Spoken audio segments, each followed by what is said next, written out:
Hello everybody and a good day to you all. Today I am talking about the original season number 4, episode number 10, Phantomesque. This episode directed by Daniel Gillies. He also plays Elijah Michelson. Before you had Klaus, Joseph Morgan, he directed the episode, and now you have Daniel Gillies who plays Elijah directing the episode. Well, good for them. Well, in this episode here, you have a couple things going down.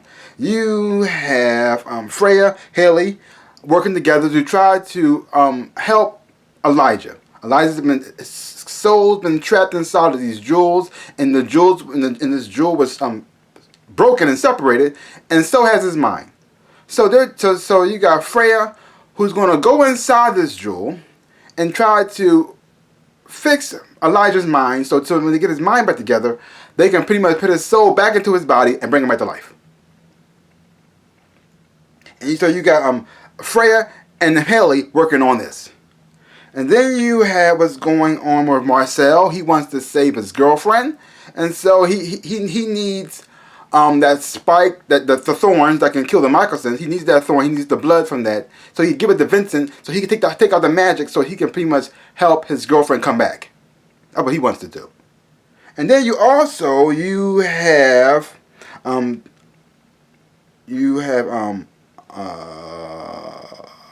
Rebekah, and you have Cole. They're back. Rebekah and Cole are back because they went away because the thing was going down. They didn't like how things was happening, and so they said, "Peace out, I'm gone." Boom. And so they were at a club having fun, and then all of a sudden, all these vampires just dropped dead. Said, "Oh crap! One of our brothers that died is Elijah. We gotta go back now." Crap. Because see, when Elijah dies, everybody who is his heir dies too, which is really messed up.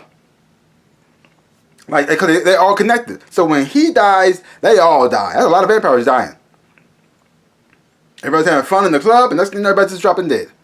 So now they're back to see what's going on with their family and help them out in this situation right here. And then you have the Hollow, who's played by Blue Hunt. She's out. She got a new body now. And for so far, all we know is that she's powerful, she's evil, and she hates flowers. That man, poor shop. I mean, come on. It was unnecessary to do what she did with the flowers. I don't know why she did that. I mean, I know this is to show how powerful she is. Fine, that she's evil. But whatever. It's a man's livelihood. That's really messed up. Yeah. So that's pretty much going on in this episode right here. I'd say I really did enjoy this episode a whole lot. I enjoyed the direction that by Daniel Gillies. I think he did a great job on that part. I also like the seeing how Hayley finally got to see an inside of Elijah. See, the one thing I like about Elijah is he likes to come across as the proper one. I mean, he dresses the best. He's always in nice, expensive suits. He talks very eloquently. Very dramatic. I mean, he acts like he's like above it all, and he would never do anything so savage like Klaus. He acts like he's so much better than him at times, but basically he's just a savage just like Klaus. He's just a savage just like all of them, because all the Michelsons are crazy. They're all messed up. Their parents messed them up. They're all messed up, and they're dysfunctional, messed up people who are monsters. They're monsters. But Elijah has a way to make you forget how much of a monster he really is. And then you have Hayley, who's in love with Elijah, and she knows about the Michelsons, and she knows what they do, and she knows that they're dysfunctional, but she's never really been inside of their head. It's like sometimes you can fall in love with somebody, but not truly know who they really are. And she found out a little bit about Elijah that she was not prepared for.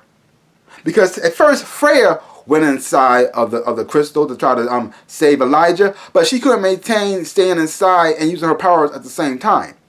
So they needed somebody to help her out with this, and so Hayley volunteered. Now inside of Hayley's mind, since she's in love with Elijah and Elijah's in love with her, she figured that Elijah would probably be in some field somewhere, sitting on a unicorn, and he's just confused and lost. And she thought that when she comes in and he sees her, and then all of a sudden his brain will be clear because she loves him so much. And their love will bring them together. His mind will be free, and then she'll hop on the unicorn with him. The unicorn will grow wings, and they'll fly off on a rainbow. And then they'll live happily ever after, and then they'll bring Elijah back, and everything will be good. Well, that was not the case. When she went inside this crystal to find Elijah, she found him in behind the red door with a whole bunch of dead bodies, and he was pure savage. He had no emotions, he had no fear, he had nothing, just pure killing. And that's all he was doing. Surrounded by death. And she was just, what is going on? And she thought that if he hears my voice, he'll be fine. Nope. He turned to her too. So now she's thinking to herself, who am I with? Did I choose the right guy? Did everybody who kept telling me that the Michaelsons are evil, the Michaelsons are bad, the Michaelsons are going to make you want to get killed with them? And she just ignored it and pushed it aside because she loves Elijah so much. Now she's thinking to herself, maybe I should have listened.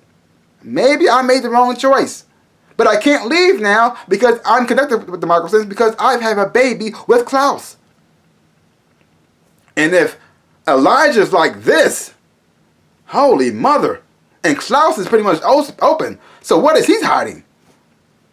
Yeah. She got herself into a family that is very dysfunctional. And now she's starting to realize that. Well, too late. Too late for that. And I also like the introduction of of the Hollow, played by Blue Hunt. I enjoyed her on the show. And I'm not exactly sure what her agenda is just yet. But like I said before, she is extremely powerful and very, very scary. I'm not sure how they're going to stop her right now because Marcel went up against her and she knocked him out with a scream. And her blood was poisonous to him. Interesting. Huh. Wow. So like I said, overall, enjoy the whole episode. Enjoy the acting. Enjoy the cast. I like their relationships even though they are a little dysfunctional. Because see, all of them, the Michaelsons, even Marcel, they love each other. They really do. But they're so messed. See, the thing is though, they're so dysfunctional that they don't know how to express love to one another. So it all comes out as hate and fighting and bickering and trying to kill each other all the time, which just makes no freaking sense. But that's what they do. Because you can tell that Marcel and Klaus still love one another. Klaus still sees Marcel as a son, and Marcel still sees Klaus as a father. But at the same time, their pride and their egos are in the way, and they can't say, I'm sorry, and then try to mend things. So instead of doing that, they rather just fight and try to kill each other. It makes no freaking sense. Like, these people are so crazy. But like I said, overall, great episode. Really did enjoy it a whole lot. Had a whole lot of fun watching it. Leave your comments down below. Let me know what you thought about this episode of The Originals. That's pretty much all I gotta say about that. So give my channel a big ol' like, the thumbs up, boom, and subscribe to my channel and share. I would appreciate it. So like I always say, in my dreams and in my life, I am the NinjaRabbit. Peace out, peoples.